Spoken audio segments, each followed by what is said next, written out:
topic is about diplomacy, and I'm sure you will pick it up as they talk about it.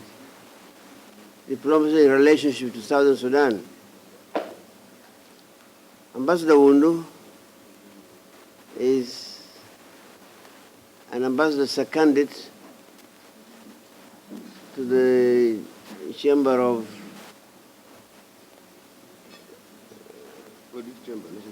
Auditing Chamber.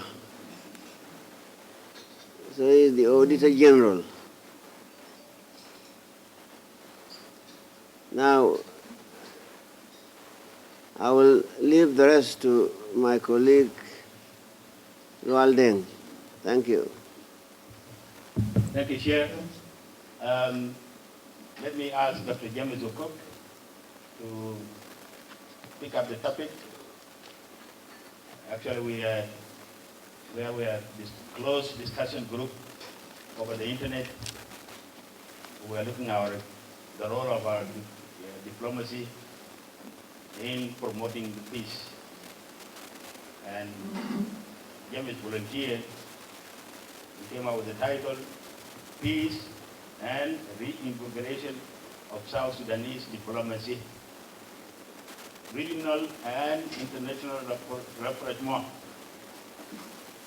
So he will tell us what is it all about. Of course, we are also learning today. We have a number of ambassadors, but also we have a newly appointed Undersecretary for the Ministry of Foreign Affairs and International Cooperation. The presidency is here to listen.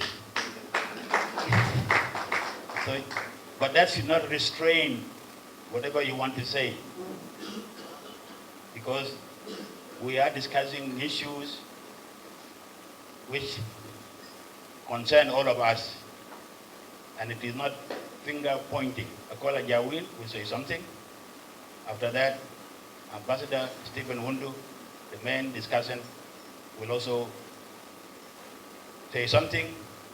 Also, we are honored. That's him. You know, that's Steve. Yeah, yeah. And we are honored by our Majesty Ambassador of Diplomacy. What is it all about? And then after that, we'll open it up for our normal discussion. The part is first to trigger it off, but also to continue discussing some of those. And we have the lunch at the African Tukul within the hotel. So Dr. James, please.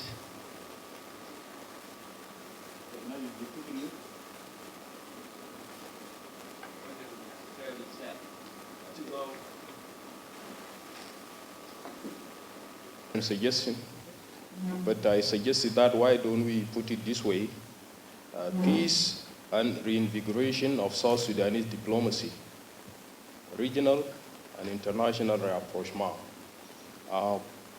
I propose this because one, we are getting to a stage of peace in South Sudan, and a stage of peace means redoing a lot of things which we were normally doing in the past, which did not help us. So I thought this could capture the discussion. And I shared it with Ambassador Moses, and as somebody who works in the Department of Research and Planning, I have been concerned a lot because I follow up and I do a lot of research on it, what's happening to our diplomacy. Ambassador Moses have been following also, so I thought, why don't we share the same presentation? And he agreed, and that's why two of us are presenters today. The context is why we are presenting this is because of the agreement or resolution of conflict in South Sudan, which has been signed recently. So we will not talk much about the agreement because we know the agreement. The details are there. And since most of us are intellectuals who are here, the presentation will focus more on the recommendation, what we are going to do. Later, maybe after, I will share the paper, which is more detailed. But already Ambassador Moses has shared his paper with the DPF. But mine will come after the presentation.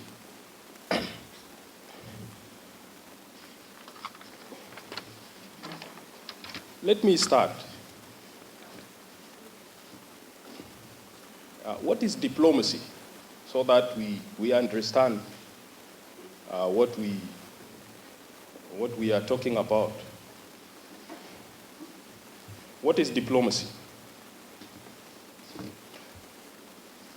Dr. Lwal used to encourage the sunrise generation, where I am, that we need to be creative. So to capture try ignorance. The same thing as Dr. Lwal used to say, let us be creative. I try to be creative in diplomacy. So if you think diplomacy by internal reality, this is also another definition we need to know. Then the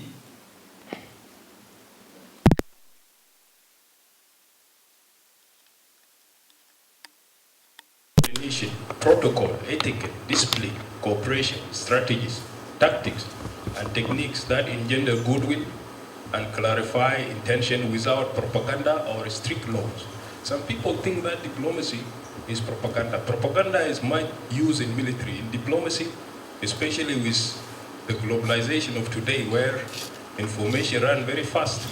If you are a liar, you can be caught very quickly. So that is it. You don't need to adhere to strict law, because law has its own problem. So that is also another important aspect. Diplomacy is representation, protection, negotiation, mediation, ascertaining, and promotion of national or because information technology, the social media, if you take it, is very fast. So your lie can be caught in a minute. So it's better not to get yourself into that.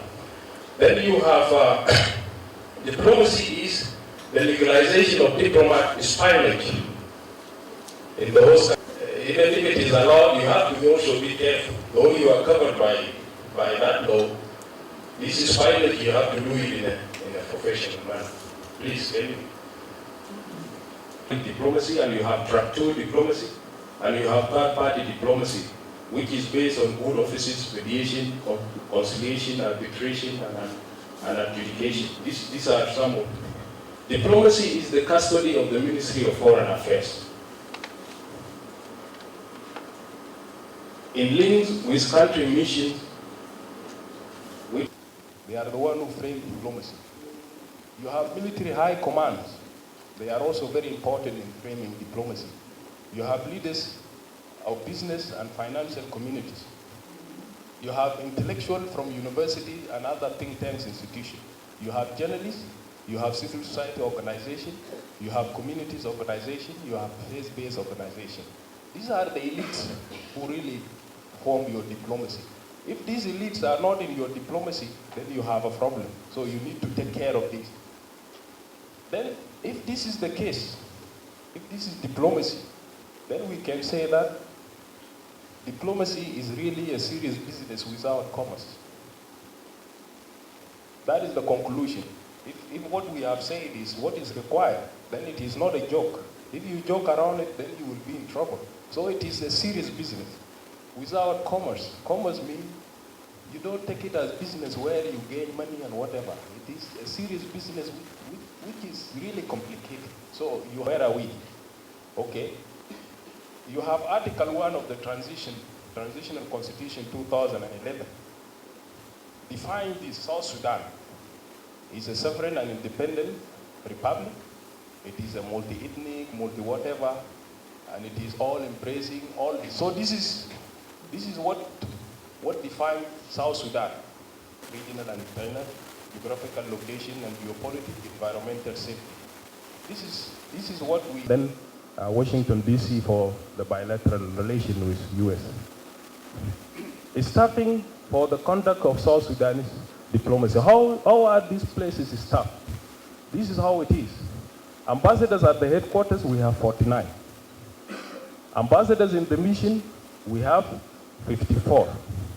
So if you had these, I don't know, the ambassadors we have, they are like 103, yeah. Diplomat at the headquarters, we have 93. Diplomat in the mission, we have 118. Administrative offices at the headquarters, we have 9. Administrative offices in the mission, we have 28. When we say technical attaches, we mean the defense, people from the army, from the national security, and maybe from the immigration police. So if the total, they are 100, all of them in mission, more than our ambassadors. And then you have unclassified support staff. These are the staff we employed in the host countries, and limitedly we take a small number actually in South Sudan with their flag flying on our soil. Non-residents, those their flag fly on soil of other countries, but they come here to represent us from those countries. These are, we call non-residents, they are 36. But there is some also an achievement, finance and human resource management and administration. That is what we do, so that our mission abroad don't collapse if they don't get money. So we have staff who manage that. They make sure that they transfer the money, and then the money goes there, and they make sure they pay the staff. So that is an achievement the ministry has been doing. Then you have providing internal internet service and dispatching. It has been there. And although it is not very professional, but we have done it in our own unique South Sudanese way. And then also achievement of the ministry, developing the framework of foreign policy. That is the 5, we have a good number of them, so that is also an achievement of the ministry. Signing of bilateral and multilateral agreement, MOUs and protocols, that also been an achievement. Participating in the regional and international fora. We have the East African Community, the Northern Corridor, all these, they have been there, is also part of the achievement of the ministry. Training and capacity building for the ministry employees. And inspection of missions. Once, it was only done once, where we send immunities and privileges. And mostly UNAMIS is disturbing us, acting silently without doing this. So this has been a challenge. And lack of grading, meritocratic promotion and incentive. Imagine some are still in one position since 2006. We got them in regional cooperation. They are still in third secretaries up to now. And imagine 10 years and no promotion, no incentive. This has been a challenge. Right places because of these tendencies. This has been a challenge in the ministry. Resistance against the necessary overall reform of South Sudanese diplomacy, so that it could get standardized and normalize the challenges. And then lack of regular meetings, professional presentation, report, follow-up, and keen understanding of international politics. Presentation like what I am doing here, I don't get the privilege to do it in the Ministry of Foreign Affairs. Nobody is willing to do that. But luckily enough, Dr. Lual and even the center is trying to come in. So that is good. If we could do things like this in the Ministry of Foreign Affairs, our diplomacy would have improved up to now, but we don't do it. So it is a challenge. Foreign affairs in other countries, that look like a tukul. It doesn't. So there is no space actually for diplomats to do their work as they want. And then the mission abroad are overcrowded. You have seen before. Some mission you have 100 and something attaches, whatever. Even there is no space to sit. So this is it. Let's come to the key recommendation. That is the last part of the recommendation. Try to wind up. Yeah, this is what I am coming. One, we need an overall reform of South Sudanese diplomacy so that it could be effective for the implementation of the comprehensive peace agreement. If we don't do the overall, this agreement, which I have not detailed here, it will have a problem. So the agreement was negotiated. That is what we have. We want to minimize the interference, but we have to keep in mind that he is the chief diplomat. So we have to know how to go about it. Start the presidency. Our presidency, because it is connected with the Ministry of Foreign Affairs, you need to establish with more qualified and professional South Sudanese, so that the influence on diplomacy become a source of blessing to the country. The context in which they are stepping in the presidency now is appalling. So we need to do this so that they can normalize and standardize South Sudanese diplomacy. Our diplomacy is not normal now. It is not standard. So you need to go according to this. An example I gave, in professional diplomacy, this is a career diplomat. If you send somebody like Moses Akol, who knows Arabic very well, and who is well versed in the Arabic culture and the Sudanese culture to Sudan, he can gain more gain to your country than sending somebody who doesn't have the qualities he has. So this is one of a true diplomacy. Then you have public diplomacy. We have our strong women like Agnes Lukudo and Sarah Elijah, who was very popular in Sudan, for example. So if we want to convince women of Sudan to go and talk with their husband who are in power, we can use these women to sneak there, and then we can gain other things. Please. This is called public diplomacy. Develop the oil fields. Actually, we need to develop the oil so that we get money, because our hard currency is in problem. So we need this. The mining sector also, you need it because so that you can gain. Then you develop the agricultural sector according to the Comprehensive Agricultural Development Master Plan. That has been done by the Japanese. Please, it's corrupt. You really need to note of it, because it is one of the things we can develop this country. I saw that plan and it is really well done, and we appreciate the Japanese for that. We don't need to put it in the drawer.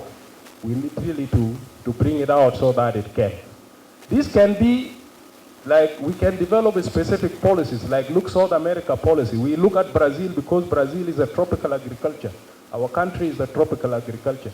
Then we link it up. Then we go and look for other countries who can partner. After some time, you can see that our agriculture sector is well developed, and the food security, we will not have a problem anymore. Encourage humanitarian donors and development partners to urgently come to the aid of South Sudanese. Right now, we need the aid of both humanitarian and development partners. But this can be effective only if a combination of modes of diplomacy is used. The mode of diplomacy, I mean, you have professional diplomacy, you have public diplomacy, track 2 diplomacy, and third-party diplomacy. By putting the right diplomat in the right places, then you can convince those people. If you still have wrong people in the wrong places, even if you talk like what, they will not come to your aid. Before the last, you develop a specific foreign policies toward different regions. You don't need to have a one general foreign policy. You can develop a specific foreign policy toward a region or toward a country, so that you ensure that, and they are well coordinated, then you can have gains for South Sudan. Lastly, you open South Sudanese embassy in Brazil and Japan as a priority of development diplomacy. You don't need security where you want somebody to block a resolution in Security Council or whatever. This time, we need development. So we want to go to Japan, we want to go to Brazil, and they can do it for us. This is what we do. Thank you very much. The regular members of the Ebony Center, a very good morning to you, and it's my pleasure to be here this morning, and I want to thank Dr. Lual Deng for putting together this very important discussion.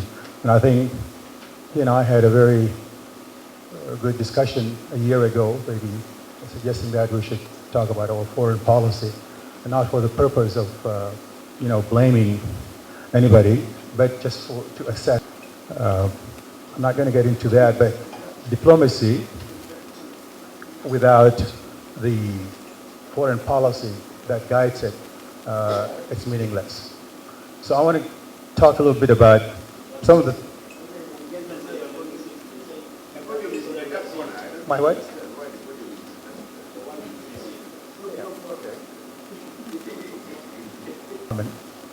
We do also have certain guidelines, a framework for foreign policy. So we can talk about diplomacy in South Sudan until the cows come home, but until we put these policies and these guidelines into a foreign policy, then we're not going to make any headway. So I will start this morning with the objectives of South Sudanese foreign policy. Two slides down.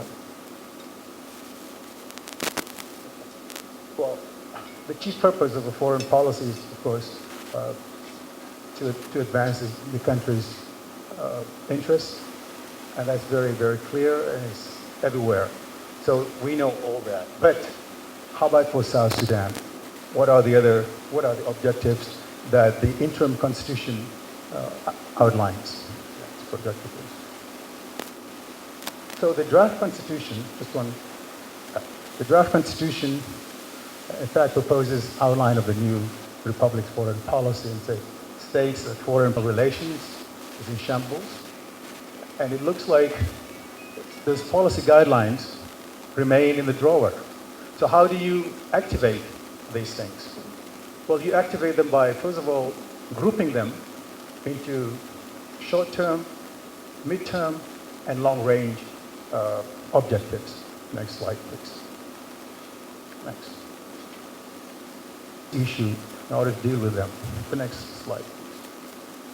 The middle range are these things that are more related to us internally. There's non-interference in the affairs of other states, because if we do, then the repercussions are internally. Next one, please. Short-term objectives or middle-range objectives. Next one, please. Now, the long-range objectives, these are ones that the country can take its time. These are the values and ideals of our country, and they don't have a framework. I mean, a time frame. For this, the United States, for example, has the long-range goals of spreading American culture, whether in Africa. But these are long-range that needs to be taken into account when we're talking about our foreign policy. Next one, please.